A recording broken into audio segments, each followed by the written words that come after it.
네, 반갑습니다, 여러분. 이 시간은 바닷속에 들어가 있는 우리 염류들의 양인 염분에 대해서 알아보도록 하겠습니다. 자, 염분의 정확한 정의를 여러분들이 알고 계셔야 돼요. 일단은 바닷물 1kg이라고 하는 한정적인 양이 존재합니다. 이 양 안에 얼마나 많은 물질들이 들어가 있느냐, 그것을 우리는 염분이다 라고 얘기를 하는 거죠. 자, 해수 1kg 속에 녹아있는 염류, 우리 물질들, 바다의 짠맛을 내고 쓴맛을 내는 그 물질들이 총량을 그람수로 나타낸 것을 우리는 염분이다 라고 얘기한다고요. 자, 단위는요, 옛날에는 퍼미를 썼어요. 옛날까지도 아니죠. 조금 최근까지는 퍼밀이라고 하는 단위를 썼는데 이제 개정이 됐습니다. 그러면서 자, PSU라고 하는 단위를 쓰게 되는 거죠. 퍼밀이랑 굉장히 비슷한 이제 값을 갖게 되기 때문에 그냥 우리 단위만 바뀐 것이다 라고 알고 계시면 될 것 같아요.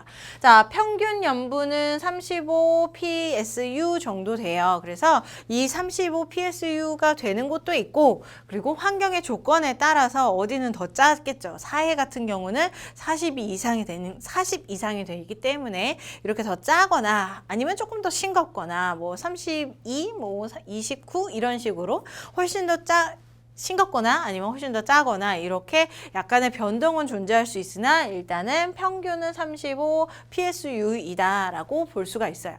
자, 앞에서 얘기했다시피 이제 어떤 환경의 조건에 따라서 우리 염분의 양이 염류의 총량이 달라져서 염분량이 줄어들 수가 있고 혹은 늘어날 수가 있다라고 얘기했는데, 조심해야 될 건 무엇이냐면 여기에서 얘기를 하고 있죠. 염분비 일정의 법칙이라고 하는 것이 있습니다. 자, 하나의 물이 있었고 바닷물이 있었고 이 안에 이제 염류들의 종류가 존재하겠죠. 지금 그림에 보게 되면 염화나트륨도 있고 염화 마그네슘, 황산 마그네슘 등등등 이런 애들이 존재해요. 그런데 어느 부분에 바닷물을 떠서 내가 얘네들의 퍼센트를 측정을 하더라도 모든 퍼센트들이 다 동일하다는 얘기죠. 염화나트륨이 35 PSU일 때에는 27.21g을 가지고 있어요. 이게 약 77.7% 정도가 되는 게 바로 염화나트륨의 퍼센트예요. 자, 그런데 내가 사해에 갔을 때 이 사해에서는 이제 염분의 양이 35 PSU보다 더 높죠. 그럼에도 불구하고 이 염화나트륨이 전체적으로 차지하고 있는 그 퍼센트가 77.7% 그대로 유지하고 있다라는 얘기. 자, 여기 염화 마그네슘이요. 염분이 35 PSU일 때에 3.81g입니다. 이때는 10.89% 정도? 그 정도가 바로 이제 염화 마그네슘이 차지하는 성분 비예요. 그런데 내가 더 싱거운 곳에 갔어. 뭐 31 PSU 부분의 바닷물을 떠서 확인을 하더라도 여기에 있는 절대적인 그람 수는 줄어들 수 있겠지만 10.89%의 그 퍼센트량, 성분의 비율은 변하지 않는다라는 거죠. 그것이 바로 염분비 일정의 법칙이다라고 얘기를 해줄 수가 있어요. 그래서 여기에서 얘기를 해주고 있죠. 계절이라던가 아니면 장소에 따라서 이 염분의 양은 달라질 수 있지만 여기 염분을 차지하고 있는 염류들이 성분 B는 변하지 않는다라는 게 여기에서 얘기를 해주고 있는 겁니다. 그래서 하나의 우리가 염류의 양을 알고 있으면 이 전체의 염분을 알 수 있다던가 아니면 다른 염류들의 성분의 그람수 그런 것들을 알 수가 있다라는 게 염분비 일정 법칙에 대한 내용이다라고 볼 수가 있어요. 자, 요것을 이제 유념해 두시면 헷갈리지 않고 유념해 두시면 될 것 같고요. 자, 두 번째로는 얘기할 게 뭐냐면 염분의 변화가 존재할 수 있다라는 것을 앞에서도 이미 얘기한 바 있어요.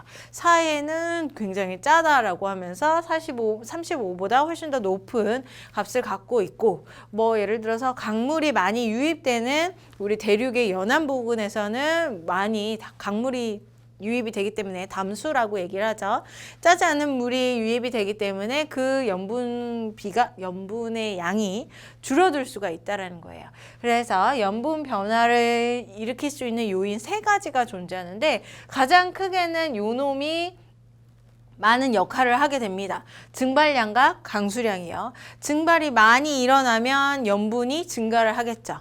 강수가 많이 일어나면 당연히 이제 염분이 줄어들겠죠. 그래서 강수량과 증발량의 관계를 증발량 마이너스 강수량으로 표현을 하고요. 이 값이 크다라는 것은 증발량이 크다라는 얘기고, 이 값이 작다라는 것은 이제 강수량이 작다라는 얘기가 돼요.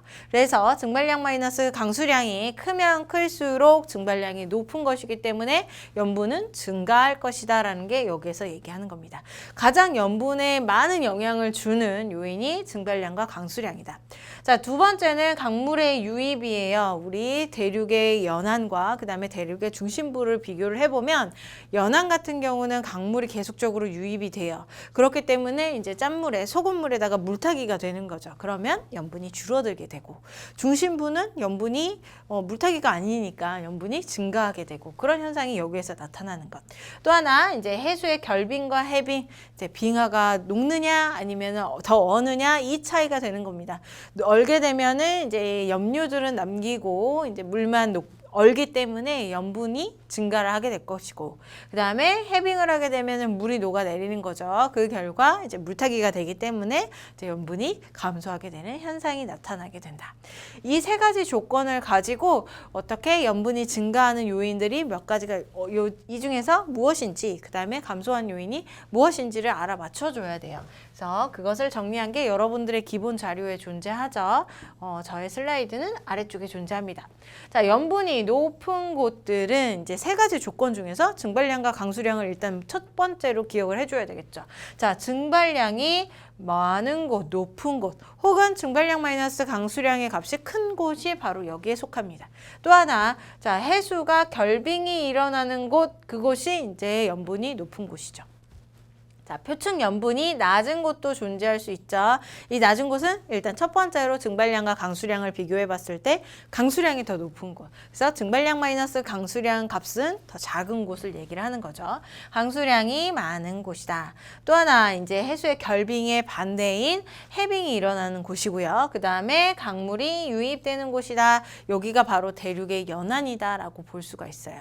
자, 우리 지도, 지구 전체적으로 봤을 때 위도에 따라서도 이 조건이 추가가 되면서 이제 각각의 염분의 정도가 달라지는데, 먼저 적도지방 같은 경우는 이제 대기의 대순환을 살펴보면서 증발량과 강수량을 확인해 볼 수가 있는데, 먼저 대기의 대순환을 간략하게 설명을 한번 해보면, 자, 여기가 위도 0도의 적도 지역이고요. 여기가 위도 90도의 극지역이에요. 자, 순환이 일어날 거예요. 대기의 순환이 일어날 건데, 자, 적도 지역에서는 뜨거운 공기가 존재하기 때문에 위로 상승하려고 하는 상승기류가 존재합니다. 자, 그 다음에 극지방 같은 경우는 이제 굉장히 춥죠. 그래서 냉각됐기 때문에 하강기류가 존재해요. 그래서 상승하고 하강하기 때문에 얘네들이 하나의 사이클로 순환을 했으면 좋겠는데, 문제는 여기에서 한 가지 조건이 더 추가가 되죠. 지구가 전향력을 갖기 때문에, 지구가 자전을 하기 때문에 이 대기가 흐르다가 위쪽으로 올라가다가 오른쪽으로 휘어져서 꼬꾸라져 내려가요. 그 지역이 어느 지역이냐면 30도 지역, 60도 지역이에요. 그래서 적도 지역에서 상승한 공기가 30도 지역에서 하강을 할 거고요. 자, 이렇게 하강한 공기가 60도 지역에서 다시 상승을 하게 되겠죠. 그러면 이 중간에서는 하강하고 상승하면서 하나의 셀을 또 만들게 될 거예요. 요런 순환들이 일어나게 되는 겁니다. 요런 순환들, 요런 순환이 쭉 대기의 대순환이다라고 볼 수 있어요. 자, 이 중에서 이제 적도 지역과 중위도 지역을 얘기를 할 건데, 일단은 상승기류가 존재하는 이런 곳에서는 상승기류가 존재하면 무조건 구름이 만들어지고 비가 내려요.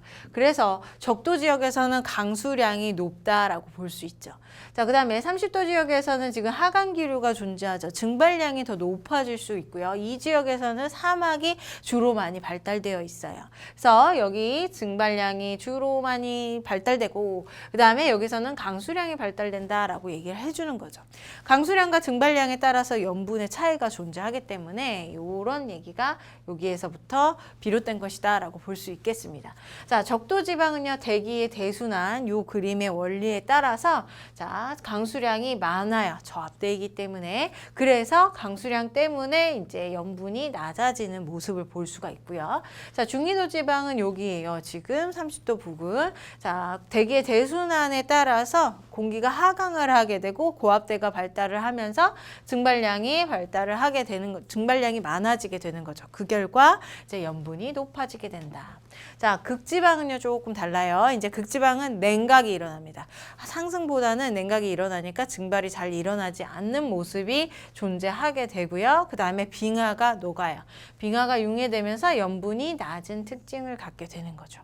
다 요 조건이 아니라 위쪽에서 이미 얘기했던 세 가지 조건, 증발량과 강수량 얘기했고, 그 다음에 강물의 유입, 그 다음에 빙하의 결빙과 해빙, 이 세 가지의 조건을 가지고 이렇게 염분들이 나눠진다라고 볼 수가 있는 거예요.